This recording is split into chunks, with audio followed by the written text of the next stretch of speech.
Fijaos una frase de 3 líneas, no os asustéis, no me voy a extender, pero la tengo aquí, de 3 líneas que es significativa y que me recuerda a la sentencia del Tribunal Supremo de la Sala Segunda a Álvaro García Ortiz, el fiscal general.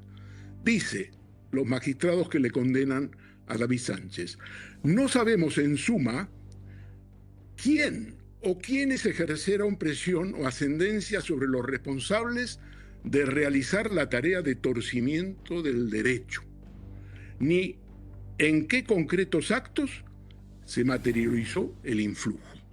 En otros términos, oye, teníamos que condenar y condenamos. Ese es un aspecto que quería señalar. Y el otro, para terminar. La ley de enjuiciamiento criminal dice que los atestados policiales, en este caso el testimonio del teniente coronel Balas, de la UCO, encargado de investigación de la UCO, la ley dice que no es una prueba, es una denuncia. No puede ser tomada como prueba de cargo. Y si se lee la sentencia bien, básicamente la sentencia se basa en lo que dice el teniente coronel Balas. Por lo tanto, es una sentencia de naturaleza política, es una sentencia que no define claramente los contornos del delito de cooperador necesario con la prevaricación, y es una sentencia que debe ser revocada por el Tribunal de Justicia Superior de Justicia de Badajoz, cosa que, adelanto, Jesús, no lo será. No lo será. Llegará al Supremo y probablemente luego al Tribunal Constitucional. Es una sentencia, como se esperaba, de naturaleza política. Bueno, pues es una condena, Esther Palomera, por prevaricación, no tráfico de influencias. ¿Cómo lo ves? ¿Se engloba en lo que el Gobierno y el PSOE sitúan en una suerte de cacería o de campaña para que caiga el Gobierno? Bueno, yo creo que es una sentencia que hace aguas por muchos sitios. Efectivamente le inhabilitan durante 9 años por prevaricación, pero sin pruebas sólidas del tráfico de influencias, que es por lo que le condenan. A mí, sinceramente, me parece que en la instrucción se fue tan lejos que la audiencia no se ha atrevido a hacer una sentencia absolutoria y, por lo tanto, ha hecho una cosa como un poco salomónica. Dicho esto, está lleno de contradicciones. Es verdad que es una sentencia de 400 folios, pero en sus primeros párrafos lo que dice es que no hay prueba alguna de que nadie presionara para la creación de esa plaza. Por lo tanto, lo que hace es desvincular de todo ello al presidente del Gobierno, que en la propia sentencia dice que cuando se crea la plaza ni era presidente del Gobierno, ni era secretario general del Partido Socialista, ni siquiera era diputado. Por lo tanto, yo veo muchas similitudes con la sentencia que conocimos del fiscal general del Estado. ¿Por qué?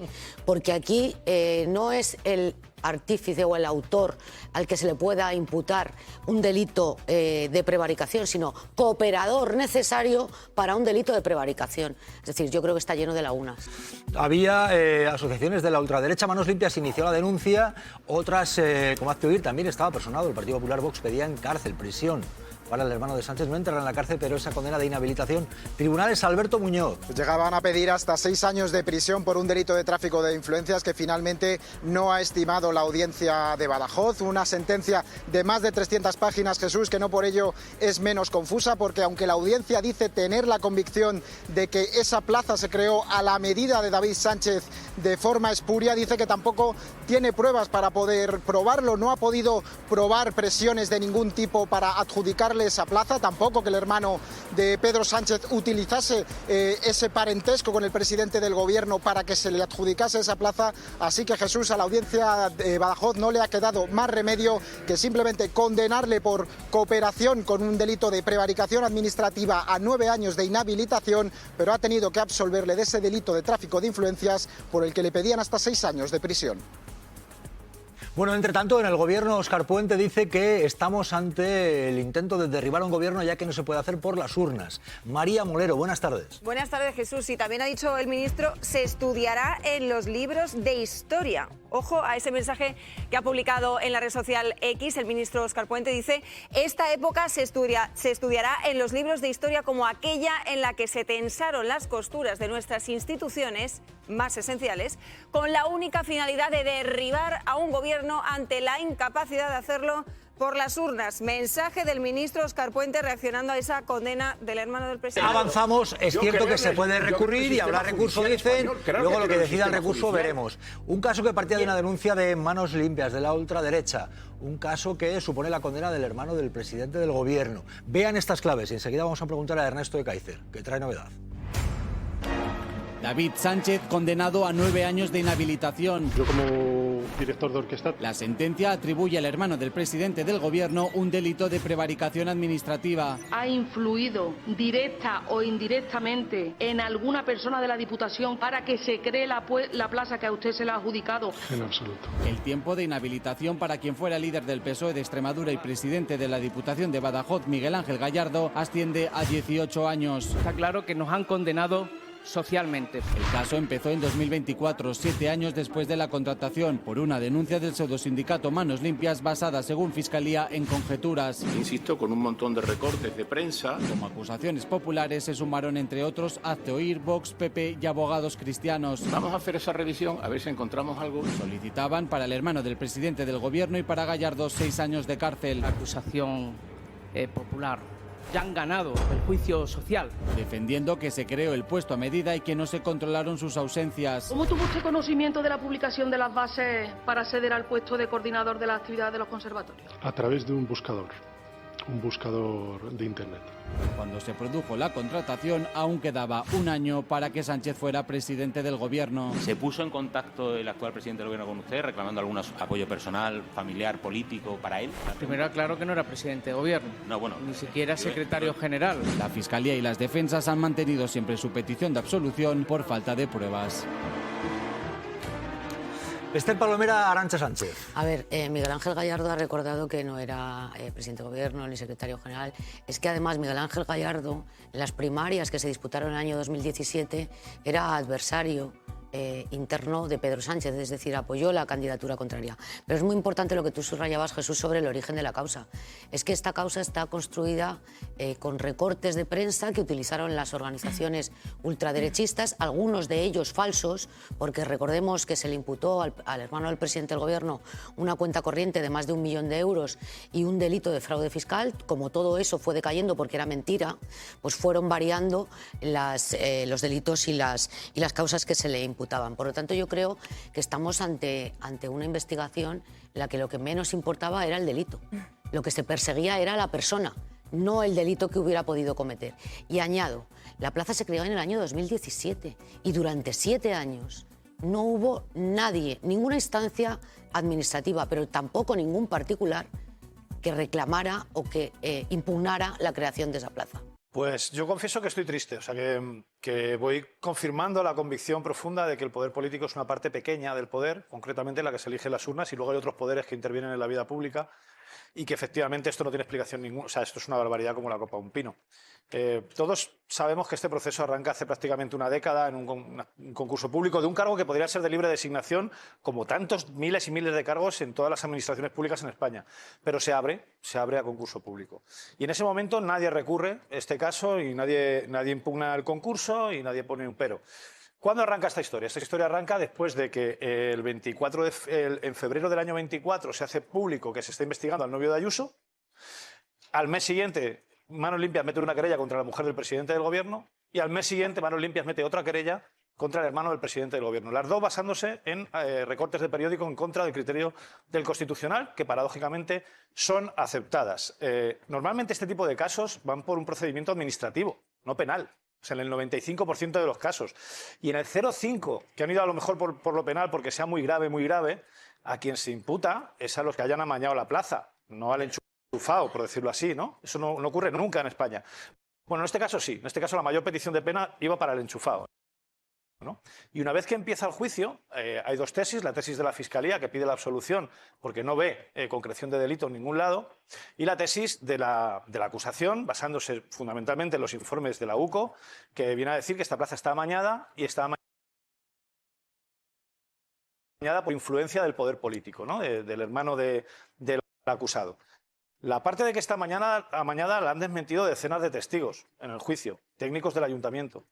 y la parte de que había presiones políticas, la propia sentencia recoge que no ha sido capaz de identificar quién ejercería esas presiones ni quién tomó esas decisiones. De hecho, reconoce que ni el condenado en este caso ni su entorno han sido capaces de acreditar que tuvieran nada que ver con esto. Déjame leer ese momento en el que este tribunal dice, textualmente, este tribunal se ve obligado a considerar que no es posible condenar por los delitos de tráfico de influencias que han sido objeto de acusación.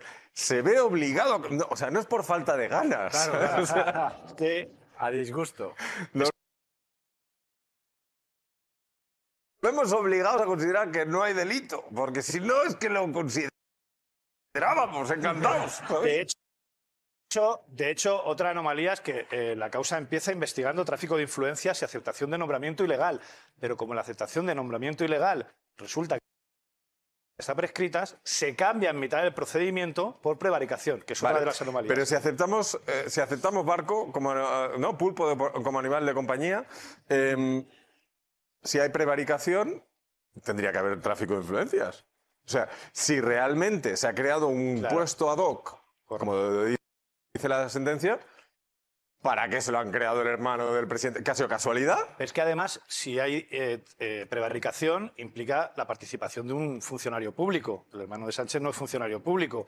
Y si se hubiera visto beneficiado a sabiendas, que es la única forma que me encajaría de que le pudieran condenar por prevaricación, la sentencia recoge que no han podido determinar que él lo supiera o formara parte de esto, ¿no? Entonces, a mí me parece que es normal que en el indicador de paneles de la percepción ciudadana de la justicia...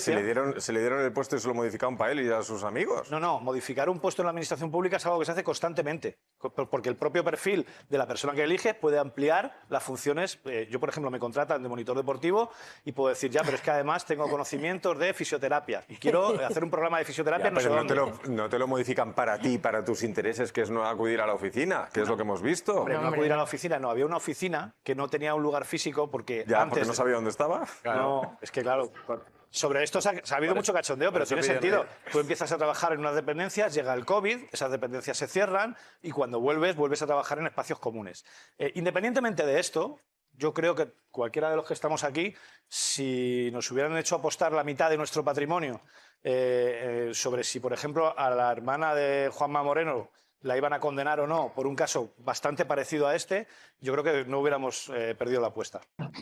Bueno, vamos a ver, ¿cómo valora usted? Ahora tenemos ya por fin al experto. ¿Cómo valora usted esta sentencia? Bien, de partida es una sentencia amplísimamente motivada, lo cual yo creo que ya da pistas de que no se ha lanzado a la piscina en dos líneas para optar por una solución u otra, sino que matiza muchas cuestiones, aborda problemas que sabe que son complicados jurídicamente y que van a ser objeto de recurso, y al final opta por una solución que es la de absolver por los delitos de tráfico de influencias y condenar en los supuestos de prevaricación administrativa. Yo creo que es una sentencia que tiene elementos no solo recurribles, sino que con toda seguridad llegarán al Tribunal Supremo, que va a tener que valorar su propia configuración, sus propios lindes, ¿no?, entre la diferencia entre lo que es una nulidad administrativa, entre lo que es el enchufe de toda la vida, para entendernos, y lo que es un delito de prevaricación, que es algo muy diferente, muchísimo más grave que un simple enchufe. A partir de ahí, pues hay cuestiones concretas que podemos ver. Claro, yo tengo una pregunta, igual es muy básica, yo sé que, pero igual me puede traducir usted en lo que es la jurisprudencia en este país. Si a uno lo han enchufado en un sitio, el hecho de que lo hayan enchufado no es porque es quien es, o porque es hermano de quien es, o porque tiene ciertas relaciones. Es decir, ¿no hay tráfico de influencias siempre que hay este tipo de enchufes? Desde una perspectiva, digamos, coloquial, se puede considerar así que hay algún tipo de influencia, por decirlo en términos muy estrictos, pero el tráfico como delito exige unos requisitos de la jurisprudencia que serían, digamos, de verticalidad, de arriba hacia abajo. Tiene que haber un prevalimiento desde una posición de superioridad. No basta que un amigo te enchufe, digamos, sino que para que haya tráfico de influencias tiene que llamar al cargo que hace el enchufe, pues un presidente autonómico, un consejero, un presidente de una diputación, para desde una posición de superioridad facilitar, digamos, el enchufe. Digamos que el tráfico de influencias implica relaciones verticales, de arriba abajo. Alguien desde arriba se aprovecha de esa influencia, o incluso el propio enchufado tiene relaciones con gente importante que facilita el enchufe. Pero si es más de tipo horizontal, entonces nos vamos solamente en las situaciones mucho más graves al delito de prevaricación, y si la arbitrariedad no es tan grave, sería simplemente una nulidad administrativa, que yo creo que todas y todos conocemos a mucha gente pues que ha perdido en una plaza, en un concurso, luego ha recurrido y le han dado la plaza. No han condenado ni al alcalde ni a los cargos. Usted dice, si no ha habido una orden de arriba abajo, pero claro, puede ser que simplemente por el hecho de, por ser vos quien sois, por tener el apellido que usted tiene, de repente haya alguien que quiera agradar a ese superior, es decir, puede ir de abajo arriba también el enchufe. Que alguien que busque decir, oiga, pues usted que se llama Sánchez Castejón, pues le voy a dar este puestecito porque yo creo que de esta manera tendré ciertas prerrogativas. O sea, no necesariamente tiene que venir por una orden vertical. O en caso de que hablemos de un delito, sí tiene que haber constancia de una orden de arriba abajo. Efectivamente, Risto, es en la línea de lo que estás indicando. Y eso lo dice así la sentencia tal cual. Lo que dice es que no se haya aprobado el tráfico de influencias como delito, que no se haya acreditado esa orden desde arriba, no significa que no puede haber un interés en quedar bien o en darle la plaza por incluso motivos de expectativas futuras de tipo político. Eso, con sus propias palabras, lo dice la sentencia. Pero esto integraría para el tribunal el delito de prevaricación. Para que pudiera haber un delito de tráfico de influencias, tendría que probarse esa influencia desde arriba. Lo que ocurre es que la sentencia es muy extensa, más de 300 páginas, pero dedica varias decenas de ellas únicamente a analizar lo que dice el Tribunal Supremo sobre la diferencia entre lo que es un enchufe. Habla de nepotismo, por ejemplo, la sentencia. Sí, es verdad. El mero nepotismo no es delito. No es delito, sí, es verdad. Eso me ha sorprendido también, porque yo pensaba que sí, que era delito. Lamentablemente, bueno, o no sé si por suerte o por desgracia, pero si el nepotismo en este país fuera delito, creo que no cabrían los cargos públicos en las cárceles. Porque habría que hacer una cárcel solo para nepotismo. Solo. Cárcel de nepotismo. Y se entraría por enchufe. Entra tu primo, entra tu cuñado, tú una vez te tenías a ti, entra toda la familia. Disculpe, magistrado, continúe. No, comentaba eso, ¿no? Que la sentencia presidente dice que una cosa es el nepotismo, pero no basta que haya irregularidades, no basta incluso que se haga un traje a medida, sino que eso es lo que dice el Tribunal Supremo. Sí, y vemos luego qué es lo que dice esta sentencia. Dice que tiene que haber algo mucho más grave, porque si no, no habría diferencia entre la vía penal, que es la del delito, y la vía administrativa. En vía administrativa, si hay un traje a medida o hay el típico enchufe sin más, la respuesta jurídica es que se anula la plaza y se le da a quien se la merece. Pero si hay algo más, entonces hay delito de prevaricación. ¿Qué es algo más para el Supremo? Pues la típica alcaldada, el alcalde que nombra a alguien sin concurso, sin oposición y sin nada. Eso es claramente un delito de prevaricación con un enchufe, pero es algo más que el nepotismo. O inventándose absolutamente un procedimiento que no tiene nada que ver con un caso. Mientras que aquí estamos ante una situación problemática porque este era un puesto de alta dirección, que es algo que yo creo que en la sentencia no se valora especialmente. Lo que dice la jurisprudencia es que los cargos de alta dirección hay más margen, hay más discrecionalidad. Es más fácil contratar a un alto cargo de estos, pero también es mucho más fácil echarle y tiene menos derechos si le echas. Y esto es otra cuestión que dificulta la frontera que comentaba, que dice el Supremo, entre lo que es un delito y lo